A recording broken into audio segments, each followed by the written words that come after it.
What's up, everybody? How you doing? How you living? Austin Cunningham and Justin Treese coming to you today with another episode of Talkin Football. Here at the end of the episode, Treese is going to have a great interview lined out for you guys with Kevin Ostreicher, the main man from Locked On Ravens. We got a couple great questions for him. Not a couple. All the questions are great. You know, there's no such thing as a stupid question, and Treese doesn't ask any of those.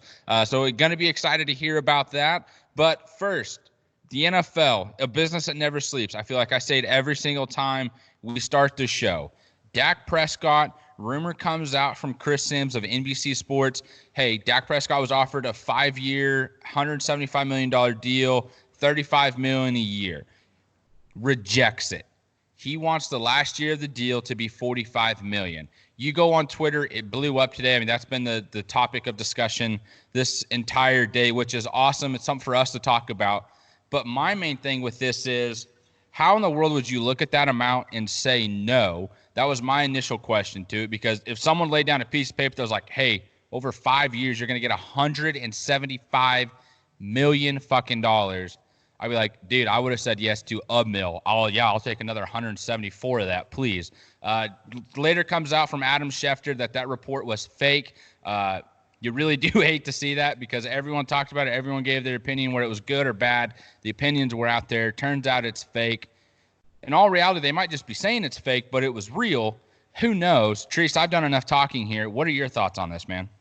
Yeah, so one, that really sucks for Dak. Let's start off with that. Like, that's a bad thing for him, because for the most part, everybody was with you. Like, how the hell do you turn that down? So first off, I want to be like, that sucks for Dak. Bad look. Nobody's ever gonna be like, oh, sorry, Dak. You know, it's like, just move on with your day and just keep going. So that's a tough one for him. Second, the whole dispute, from what I've been reading just over the last couple months, has been, it's actually, he only wants a 4-year deal, and the Cowboys want him to have a 5th-year deal. I think he's saying, if I do a 4-year deal, I can get another one of these huge max deals here. 5 years, then it starts getting into the, well, is he old enough? Like, now we're only going to sign him to like a 2 or 3-year deal and not another 4 or 5-year deal. So that's going to be interesting to see how that plays out. In the end, you just know that Jerry Jones is going to get this shit done before the season starts.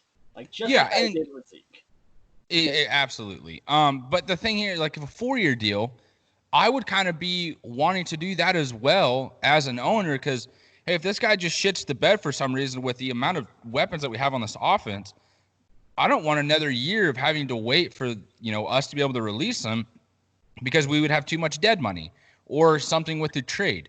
We hear it all the time as well. Like, Matt says it all the time here in the office. The salary cap, it's not real. Like, you can find a way around it. You can find a way to rework things and make it happen. Treese, I know you're kind of on the same boat there with that thought. But 40 years, I feel like that works out for both sides. Like, I think that is completely fair on something that you would want to do in that sense for your organization and for the player, because if this guy does win you a Super Bowl or 2, or at least takes you there, or you're competing at a high level for it, then yeah, he's worth another extension of, max money, because he's already doing that. I don't see the negatives in the 4-year deal in my mind, aside from you get another year of extending the big amount of money. Yeah, exactly. And that's the biggest thing. And I'm with Matt. This. I've done articles on this. Like, it is, in a sense, I don't want to say fake. Like, it's just like, but like, there's so many ways of getting around it. Look at the Jags with Nick Foles, prime example, right? They owed him $40 million for the next 2 years. They traded him, got a draft pick out of it, and still only had to pay just over $18 million, like $18.2 million of that $40 million. Done. Out of it. Don't ever have to talk about it again. So, yeah, there's always ways out of it. I will say, because you guys talked about it on Mic'd Up 2 weeks ago now, with the whole Aaron Rodgers thing about how is he going to be back or not. And that's actually going to be a very tough one to get out of, because of how much money they do owe him. Because they actually still are going to owe Rodgers, I think it's just over $50 million in dead money over the next 2 years. So I know you guys kind of talked about, is he going to be on the roster or not? I actually do think he's on the roster next year. I think it's the following years when you're going to start to wonder if he's actually going to be there or not. So, interesting story to start off. Like, that's what a great way to wake up on a Thursday morning. Just kind of like, oh shit, okay, NFL's getting rolling early today. So, it's going to be a fun story to play out. I think that story, and then just the whole free agents that are still available, like Clowney, that are kind of the main points that I always look for at Twitter. But did any news get broken between those two stories? Yep. For sure. The crazy thing, not even crazy. Let's just get into Tricivia. I'm not going to try and continue the episode without that. We need to do Tricivia. We missed it last show. I apologize. All right. Let's get into that. I completely looked over it in the rundown as well. Tricivia, what do you got for us, man? All right. So there were 3 quarterbacks last year that recorded 20-plus offensive touchdowns with 0 turnovers in the red zone. Who were those 3 quarterbacks? Russell Wilson. No. Patrick Mahomes. No. Carson Wentz. Wentz is one of them, yes. Dak Prescott. No. Tom Brady. No. Matthew Stafford. He was injured. That doesn't count. Jimmy Garoppolo. Nope. Gosh dang it. All right, here we go. We're just going to run through the league, boys. And girls. Excuse me. Here, let me pull up the list here. This is so much easier for myself. Derek Carr. That's a guy that always gets thrown in there somehow. He was not on this list. Oh, man, if you'd have said yes. Aaron Rodgers. Nope. Matt Ryan. No. Kyler Murray. Negative. Jared Goff. No, you know that dude had turnovers. Hey, you just want to throw it out there. Gardner Minshew, your guy. Nope. Jesus criminy. Lamar Jackson. Yes, that's 2. So who do I have? I've You said have- every quarterback. You have Carson Wentz and Lamar Jackson. The player you are missing is Josh Allen. What? He did not have a red zone interception or turnover, and he threw for he was part of 20-plus touchdowns throughout the season. Wow. Look at Josh Allen coming up the ranks, talking about, ooh, buddy. Yes, Hey, we might be. Territory, Lamar Jackson, Carson Wentz. Here we go. Is his name going to come up for you today after looking at our rundown? Do you happen to have him on any of those lists? I do not. Do not. I know you told me I could see your list. I'm not seeing your list, so I had to ask. He's not on mine either, but let's actually just go ahead and get into that then after Tricivia. Which quarterbacks are not going to be on their respected team next season, no matter the reason, whether they retire, they get traded, they suck. Those are the only reasons. Is there another reason why they wouldn't be on their team? Just bottom line. Whatever the reason would be, they might not be starting on their team next year. Teresa and I went through before we pressed the record button and went through and wrote who will not be on the team. Teresa, how many guys do you have on the list? Out of the 32 teams, 32 starting quarterbacks, who's not starting on the same team next year? I think I have 7 on my list. So, I have 8. Let's go division by division here. Okay. Okay, so as always, what we like to do here, why, I don't know. We're going to start off with the AFC East. So, from the AFC East, which quarterbacks, if any, do you have that will not be the starting quarterback for their team? So right now, Ryan Fitzpatrick is the starting quarterback. Correct. Next season, he will not be. Okay. There's one. There is one. Okay, you have nobody else. Not in that division. So I have 9 people then on this list. I didn't even write him down on my paper. Holy smokes. We're going to have a lot to talk about. So I have Jarrett Stidham as well. Dude, I think he's the man of the future there. I know you and Mello do. And this is, hey, Mello, if you're listening to this is no disrespect for you. I just don't think that he's the guy. And why? I mean, it's hard because you haven't even seen him play in the NFL, so it's also hard to judge that. But I guess I just wasn't the biggest fan in college of him. So, especially when the lights got on him that last year when he was at Auburn, he was supposed to be the guy, and I felt like he struggled a bit. Given he didn't have a lot of weapons in Auburn, I also recognize that. But guess what? He also doesn't have a lot of weapons in New England either. So, I don't think he's the guy. And I mean, sadly for all of us NFL fans, they may be just bad enough that they end up getting a guy like Justin Fields or Trey Lance and just be like, yeah, we're good. We're set and good to go. I will say out of my whole list of names I have, this is the one I feel least confident that I'm right on. Okay. So I was going to say, I feel like this guy's going to come in and be like, Julian Edelman, what's up, dude? N'Keal Harry, you're healthy? Josh McDaniels, my man, like, what's up? I feel like he's just going to walk in and he's just going to do his thing. I think he's going to tear it up. I will say N'Keal Harry's going to have a huge year this year. I think if healthy. Guy. Yeah, for sure. All right, moving on. We'll just go down the AFC. So AFC North. Do you have anybody in the AFC North that will not be the starting quarterback in 2021? No, I almost put Baker Mayfield, but listen, this is his last opportunity. If he does not make anything happen this next year, they're done with him. You have to be. There's no reason on wasting all the talent you have on that offense and the money that you've put into it now, and while trying to rebuild that defense, it just isn't going to happen for you there. Yeah. I also don't have anybody from this list. I actually did not think Baker on this list. I thought Big Ben on this list, and more of retirement purposes. I think he is another injury away from another major injury away from just being like, well, no way, it's just not worth it anymore. So yeah, I did think about him, but not because of play. I still think that Big Ben is elite. Yeah, right. Absolutely. Moving to the AFC South. How many people on this list do you have? I have 2. Okay. And those are going to be Phillip Rivers and Gardner Minshew? Bingo. I also have those 2. And I really thought about Deshaun Watson. What?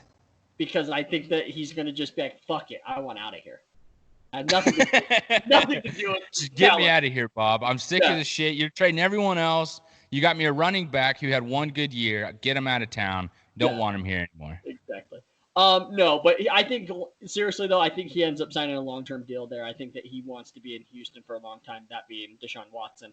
But I also could see maybe the Titans being like, maybe we paid the wrong guy here. And maybe Tannehill goes back down to earth a little bit. So I almost put him on my list as well. Gardner Minshew, I mean, that's something we've discussed almost every episode. Phillip Rivers, I just think he's getting to the end of the road. His career's coming to an end here.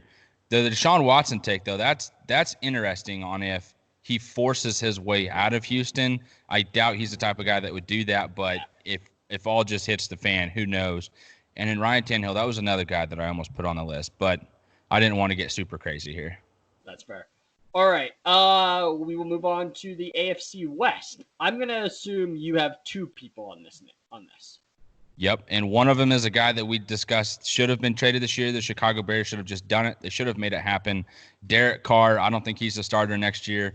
In Vegas, I think they're going to want a young guy for Gruden's offense. I think Gruden is going to want a guy that he handpicks just for him, whether he ends up being good or not. I just think Gruden eventually wants that. And Tyrod Taylor, I have a feeling Justin Herbert's going to take that job midway through the year. Nothing against Tyrod Taylor. They're just going to go, hey, our offense isn't as good as what we want it to be. We might as well just get this guy reps while we can. This division is tough enough. Or it's going to be the complete opposite where he just tears it up. He finally has the opportunity to go, hey, I have a good offense. I got weapons around me. Let's make something happen. Yeah. I agree with you. I will say I think that there is discussion next year, just like how we have with Derek Carr. I think we're having the same discussion with Drew Lock next year. No way. I don't think so at all. I know. Drew, why? You love Drew Lock, and I'm just starting to wonder if now, like, we went from he had total hate on one side, like coming into the draft, including us. Let's not hide that. We did not like him coming in. Yep. And then, like, he actually did very well the final 5 weeks of the season when he started playing, and now we're all starting to love him. I think he's now too far on the love side, where I think it's going to come back to earth. And I think that he'll end up being a middle ground quarterback, and we're going to go, wow, they only lost the division to the Chiefs by 2 games. If they had a better quarterback, would they have won this division? I think we will be having that conversation. That's every team in the AFC West for like the last 11 years, though. Like, man, if we just had a better quarterback, maybe we're competing with the Patriots. Sure.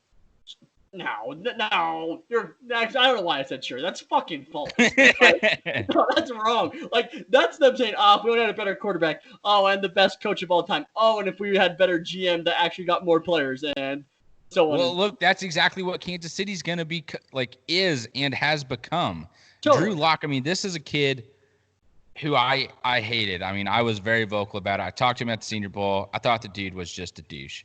He compared his game. I'm not saying that because he compared his game to someone that's pretty good in the NFL. In my mind, one of the best quarterbacks of all time. And I almost laughed in his face with like national media members all around me. Comes in, he sits, and then he comes in and plays in the NFL, and he does decently well. Like he competed against the Chiefs for a little bit. It was a snow game. His first time back in Kansas City. Couple missed throws. He's a rookie. His biggest thing in Mizzou was trying to overcompensate for the talent that they were playing in the SEC and trying to force and make things happen too much.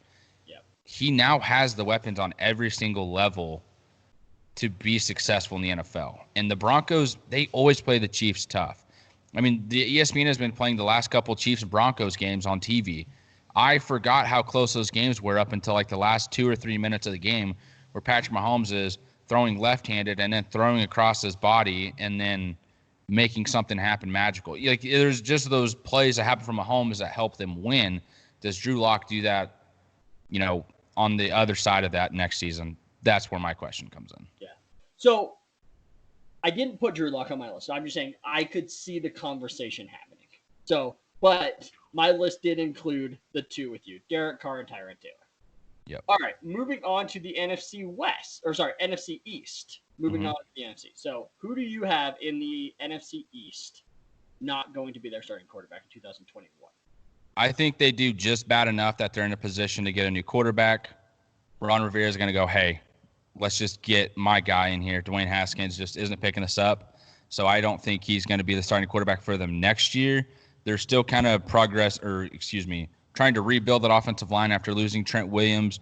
Your receivers are decent. That's something we've talked about quite a bit. An undervalued receiving core. They have every piece that you would need to be good. Can they just take that next step and grow with Dwayne Haskins? Is he a part of that with having a new offensive coordinator, a new scheme coming into a second year of the NFL? That's my question mark. I just have a feeling Ron Rivera is going to go, give me my own guy and let's go. I also only have Dwayne Haskins, not to try to just be the same as you here, like we have the last couple of divisions. But this one actually hurts because I was a big believer in Dwayne Haskins. I kind of thought that he was going to be the guy, and it kind of just hasn't lined up as well as you had hoped. And some of that was like, I thought Jay Gruden was going to be a good quarterback coach for him, and so on and so forth. So that's the reason for me on Dwayne Haskins. Let's just throw something out there. What do the Giants do if, let's say that they have a top 5 pick next year? Do they stick with Daniel Jones? If they have a top 5 pick next year, where are they going to go? I don't think they go quarterback again. It's only going to be a second year starting. Yeah, so you're going to go into I agree. I've just seen it on Twitter lately. That's like, that's like if they have a top 5 pick, I could see them thinking quarterback again. Given Gettleman would have to be out of there. Like, he's not going to admit his fault there. I was just curious what it was. Okay. I kind of like what the Giants are doing, though, since you're going to ask that. I kind of like what the Giants have been building. You know what I mean? They got a top 5 running back. They got themselves a top 6 quarterback. Hey, you're kind of putting pieces on the offense to do well. And I believe I've said this on here before. The last time the Giants won a Super Bowl, there wasn't any, giant-ass superstars on their team. They had a good defensive line. They had good secondary members, and their linebackers were just good enough. What are they doing right now? They're trying to add their defensive line. They got some big guys up there. Their offensive line, they're working on. They got a young quarterback. I'm not even going to say decent. They got an okay receiving core.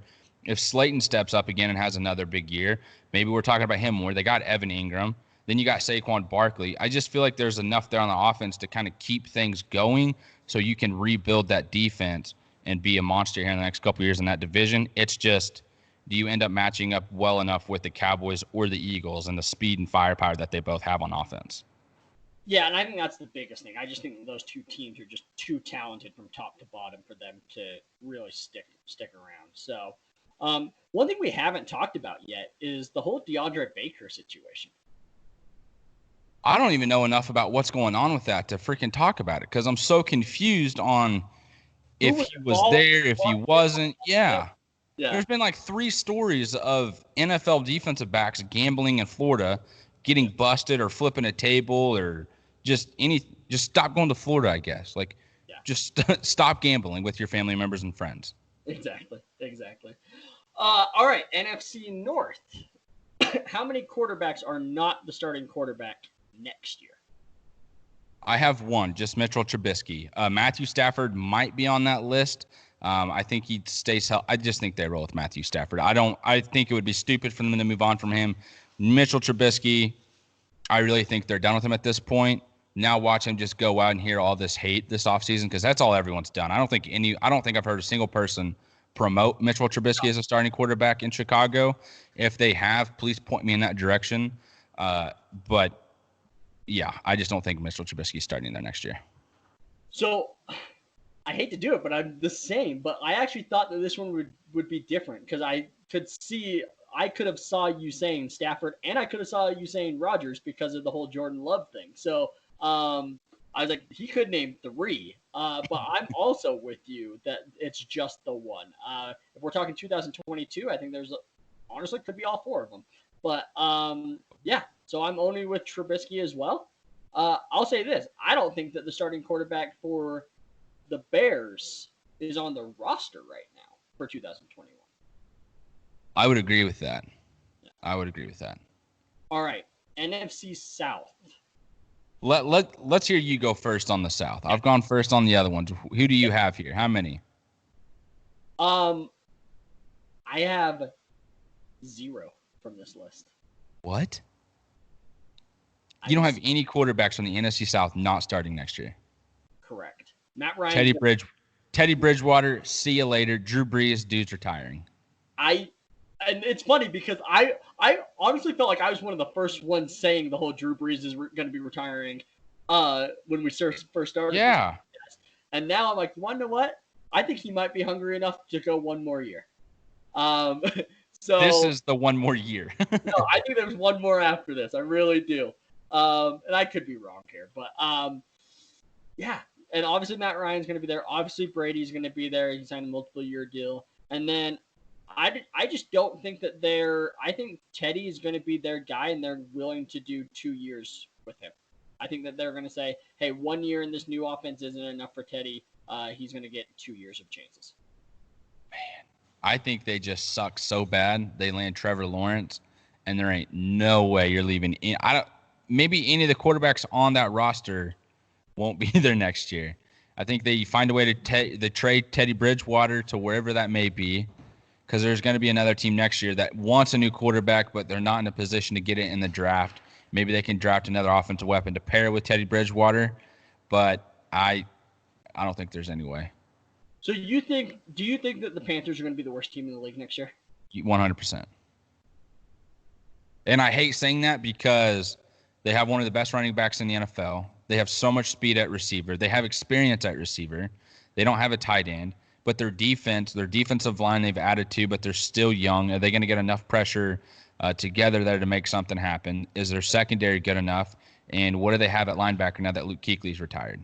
Yeah. And especially in that division, you play everyone twice. That honestly might be a guaranteed 8 losses right there. Yeah. So I actually agree. I think that my worry for the Jags. Six losses. Excuse me. Math's hard. Math is hard. It's fine. I understand what you're saying. I think I'm with you though. I could see the Redskins being in that discussion as well, and obviously the Jags. But honestly, I think that the Jags win 1 or 2 too many games. They're gonna dolphin it this year for sure. So yeah, I could see that. Okay. So you're saying 2. You're saying Breeze and Bridgewater there. Yep. I think the worst thing the Panthers did this offseason was go and get Teddy Bridgewater. I think that's the worst thing they did this offseason. Yeah. You should have just rocked out with Will Grier or the Allen kid. His name slipped in my mind. Who they traded? Yes, to the Washington, correct? Correct. Yep. Kyle Allen. That's who you're thinking. Yes, thank you. Yeah. Okay. So moving on to the NFC West. I will say 1. Oh, let's hear it, because I have 1 as well. But I have question marks beside it. You're going to say Jared Goff. No, Jimmy Garoppolo. Me too. And the reason is I've been saying this on Mic'd Up. I've been saying this on everywhere, I believe. Just the San Francisco 49ers fan base turned on him so fast after the Super Bowl, after they lost. And they were just like, that's it. He doesn't do enough. We've seen it all season. It showcased in the biggest moment of the game as well. We need our own guy. This was his first year back after an AFCL injury. This is his first time, the first full year in the offense. Everyone being there, more like outside receiver weapons outside of George Kittle. They had a good running attack with like 3 or 4 different guys. Whoever had the ball was making something happen. And then their defensive line was just one of the best in football, right?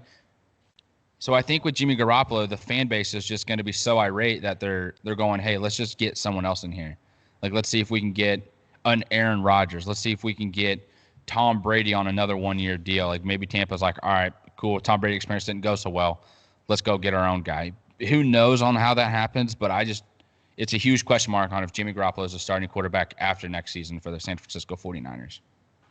Yeah. And for me, it was actually because I think that they got the contract perfectly, where this was the make or break deal for them when they signed him, because the dead money drops from 19 million to less than 3 million next year. So releasing him after next year will cost them less than $3 million if they decide to. Which is exactly why they set that contract up the way they did, right? Yeah, exactly. Like, give it 3 years, see what happens, and then if it doesn't, year 4 and 5 of that contract means nothing. So that is why I had Jimmy G there.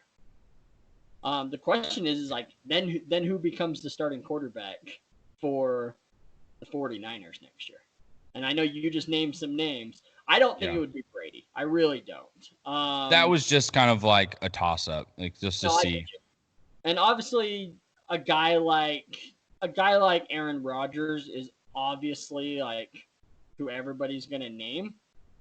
But it's just interesting to like who could be that option there. So that would be interesting to play out. Let's see how that plays out for sure. If the Falcons have another bad year next year, do they move on from Matt Ryan? You know Shanahan. How much did they just pay him though? Matt Ryan, he was one of the more expensive guys. His contract was well over $100 million. Yeah, he just signed that last year or a couple years ago. 2 years ago, I believe. Okay, that's what I thought. I'm pulling it up right now just to check, but yeah, I believe it was 2 years ago that he signed that extension. So, sorry about this. 2018. Yep. So this is year 3 of the contract. Yeah, it's wow. Dead cap would be $75 million this year. Next year's 49, just under $50 million. We'll and just swipe that idea. Then 26 and then 8. Like, they're basically stuck with Matt Ryan until after the 2022 season. So good for them then. They got swap that idea. Yeah, Falcons have 3 more years of Matt Ryan for sure. Dang. So altogether, we have about 7 or 8 quarterbacks that are potentially not starting next year for them. Crazy to think about that there's going to be that much change potentially at the QB position once again in the NFL, but hey, that's just how it happens. Let's get into who the top 5 quarterbacks will be next year, who we think is going to have a top 5 season out of every quarterback, just 5. Treese, do you want to go 5-1 or 1-5? Let's do 5-1. No, okay. Let's do 1-5 because I think our we go. Is the same. Let's do 1-5, but let's do an honorable mention as well. Because I think I like it. 6 where it was like, this is tough. So yeah, I had another 4 that I was just kind of like, who knows? All right, so number 1, I think it's pretty safe to say Super Bowl MVP, your quarterback, Patrick Mahomes. Yep, thank you. Ding, ding, ding. On to number 2. I have Russell Wilson as my number 2 quarterback for the 2020 season. For my number 2 is going to be Carson Wentz. I think the speed on that offense, I think if he can stay healthy, guys that can catch the ball, who knows what happens there. I like that, though. I like my number 2. So my number 3, because you're starting to – I think it's because you talk to me so much, you're starting to love Carson Wentz as much as I do. And maybe even more all of a sudden, apparently, because Carson Wentz is my number 3. Okay, so Russell Wilson is my number 3. So our 1 through 3, we're pretty much on the same page. Number 4, who do you have? I have the current MVP, and that's Lamar Jackson. What? Man, I got Drew Brees. I really think this is his last run, and they all know it. Like what we just watched with Michael Jordan and the Bulls. Hey, this is the last dance. Let's throw everything out there and make it one last run, baby. Let's make it happen. Okay. I think this is it with Drew Brees. All right, man. Some major disrespect for the reigning MVP right now from you. Let's see him hit a guy in coverage. You know what I mean? Let's just see him not hit someone wide open in the middle of the field that has no one else to, all he has to do is outrun everybody that he had already beaten in the route because everyone was blitzing. In my mind, I don't think Lamar Jackson is a good passing quarterback. Teams are going to find a way to contain him in the pocket, and then throwing the ball downfield, it just is not a strong suit for him. Some of the big throws that he did have down the field, lucky 50-50 balls that probably had no reason to be caught. Gotcha. Okay, so I do put his running ability. Did you hear that? Did you hear that big-ass bang? Literally everybody did. Yeah, so, Matt's in the fucking office building shit and just dropped his freaking blind from the window. So, perfect. Yeah, we'll call that out there. Thank you, Matt. Appreciate that. I'm putting the running ability of Lamar into this, right? Like that's why I put him in here specifically is because of that threat there. Okay, so going on to number 5, who is your number 5 guy? My number 5, kind of a hot take here, Big Ben. I think he comes back. His arm's going to be healthy. I believe I've said this before. I think the elbow injury might be the best thing to happen for him in his career because now he's here at the end and he's got a new elbow. He's got, fresh strength there. It's not been wearing on. There's not that agging pain afterwards. He might have it a little bit, but maybe it's not as bad as what it would have been before the injury. Their offense is good. Their defense, they added Minkah Fitzpatrick. Look at that tongue twister there. But they added him to the defense last year, and they just shot through the roof on how good they were. You throw him in that division with the healthy Big Ben, who we've seen just keep games alive with just crazy-ass plays, this dude's going to have a phenomenal year next year. And I think some people are kind of starting to hop on that train. I would like to be the conductor of that train because I'm excited to see what this dude does. So he was number 7 on my list. So Ooh. I like that. I really like that. Number 5 on my list is Matt Ryan.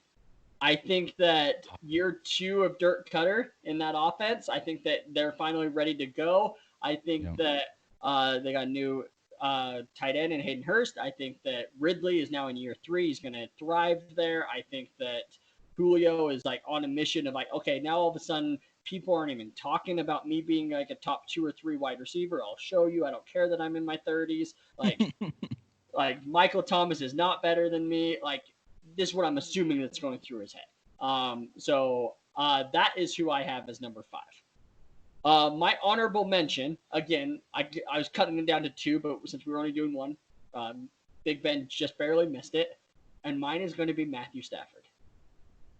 No shit. So I did honorable mentions, just a couple guys that I wanted to put up there, but I couldn't do it. Phillip Rivers, I think he's in a great spot to do something in Indianapolis that he didn't have in San Diego or Los Angeles. I'm just going to keep beating that into the ground until people get tired of hearing me say it. He didn't have an offensive line there. He has that now. Andrew Luck, where'd they go? Like 10, 11 games without him getting hit or taking a sack? Can you imagine how happy Phillip Rivers is going to be? People are going to hate him by the end of the year because the only thing he's going to do is talk. Yeah. He's got nothing to say to defenders like, you ain't touching me. Suck up on this. Here's another deep ball. Interception? Fuck it. Still didn't hit me. Like, that's going to be Phillip Rivers' mindset next year, and I'm happy to see it. Deshaun Watson, too magical. Even if DeAndre Hopkins isn't there, I feel like he does enough to be put up there. Aaron Rodgers has redemption season, and then Matthew Stafford was the other guy that I put up there that was like, I would like to see something happen here. Coming back from a back injury. Let's do something here now that I have a true running back. All right, cool. Since we're going to do multiple, since you did multiple, Big Ben was my other, and my other and final one, Kyler Murray. Oh man, I didn't even think of him. Yeah. That's a good one. That's a good one. I love how neither of us said Jared Goff or Tom Brady. Dude, I died on the Jared Goff fucking whatever pull last year, dude. I had him as my MVP last year before the season. Yikes. Oh, you I'm hate to not see going it. back to that. Will not be going back to that. So, Do a crazy one that maybe you're going, you're at the casino, like, I'll put $50 on this guy just because his odds are crazy if it were to happen. So we kind of talked about this in a couple episodes. I mean, Big Ben has fantastic odds, so I will be putting money on Big Ben.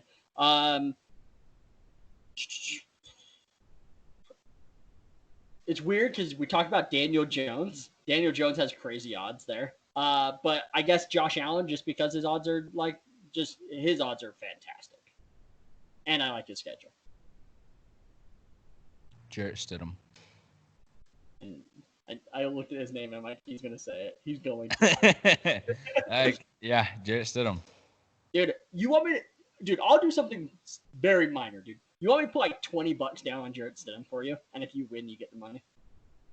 Yeah, 100%. Okay. All right. I don't know if that's illegal to do that, but... No, 100% is not illegal. So, cut it off. I get my money back, though. Like, you can have the winnings, but I get my $20 back. Deal. So, okay. That's awesome. All right. I think that does it for us. So we are going to head into our interview now. So everybody, thanks very much. And we'll get to our interview now.